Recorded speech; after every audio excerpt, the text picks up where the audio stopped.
Shalom everybody and welcome to the Rivkah journey. My name is Rabbi Shapira and I'm sure hope you have enjoyed this series just as much as I'm enjoying teaching you beyond the book to how we are to walk with Rivkah or with Eliezer together. What does it look like and what do we have to do? In order to understand those questions, we have to understand the end goal. The end goal found in Jeremiah chapter 31 verse 1. God says, look, I have a family and I want to unify this family. And this family is called Israel. And the way God defined Israel is those who are part of the physical branch and those who are grafted in to the Jewish people. So God's ultimate calling for each and every one of us is to be part of the rectification. The question is how we are being rectified. And this is important to understand. There are two different rectifications that absolutely must take place in this journey. Itzhak have to be rectified, represent the Jewish people, the natural branch, and also Rivkah, the nations have to be rectified. Yaakov and Esau both have something missing from them and they need each other, although they are opponents to one another and they are adversaries to one another. Judaism and Christianity are adversarial one another.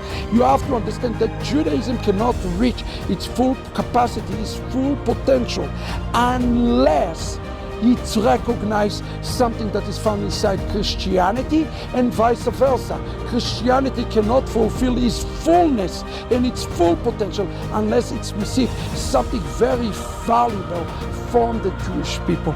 Listen to what the text is telling us in the book of Leviticus 26 verse 42, and it says, then will I remember my covenant with Jacob. I will remember also my covenant with Isaac and also my covenant with Abraham, and I will remember the land. See, God says that in the last days He is going not just remember, what it means here is going to fulfill. Every time we see this word in the Hebrew language speaking about remember, is the word liskor v'zacharti. It's not that God have an amnesia. He says, I am going to be fulfilling it. Now notice something important. How it is going to be fulfilled. It is going to be fulfilled when Jacob becomes full. You see, there's something amazing about this text. Jacob's name have an extra letter that is added to his name. It's the letter Vav that is added to his name. Yaakov has the letter Vav. And this letter Vav is the letter that associates with Eliyahu or Elijah, the prophet. And the same thing about the nations. Esau's name can be spelled Esau with a Yod and Esau without a Yod. When Esau becomes full when he receives something that is resembled the number 10, the letter Yud. Well, what resembled the number 10?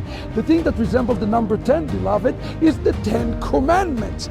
Both parties need something from one another.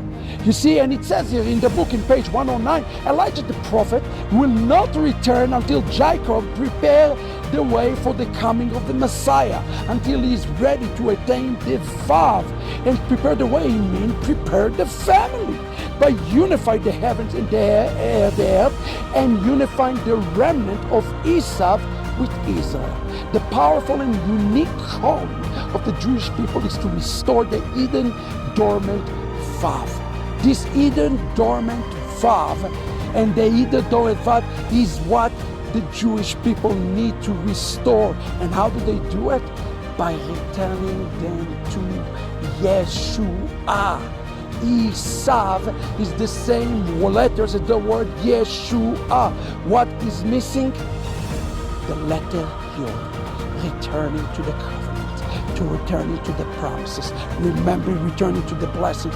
When the Gentiles take upon themselves their fullness, then the Jewish people are receiving something in return from the Gentiles. And then both groups can and will walk in their fullness. Listen to what I wrote at the bottom of page 109. Yet Jacob has a real mission in Edom.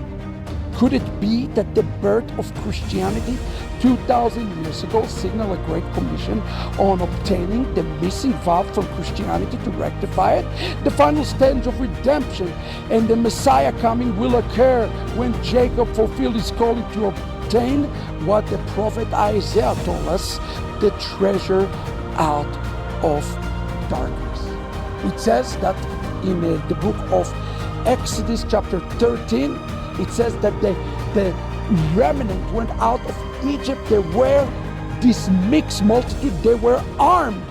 This word in Hebrew, to be armed, is the same word as the word Messiah. The Gentile restored the Messiah to Israel.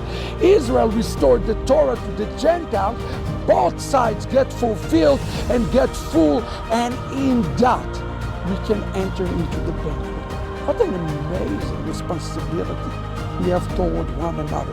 We as Messianic Jews must take you out of the house of Rivkah in order for you to fulfill your destiny, while we as Jews reap the benefit from your exodus.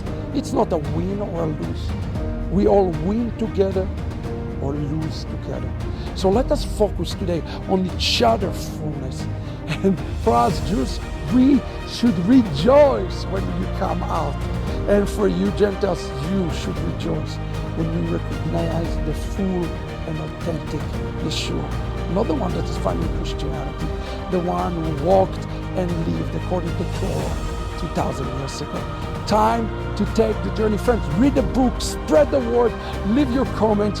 We have responsibility to bear each other's burdens, as it says in Galatians, and walk with one another. Shalom, everyone.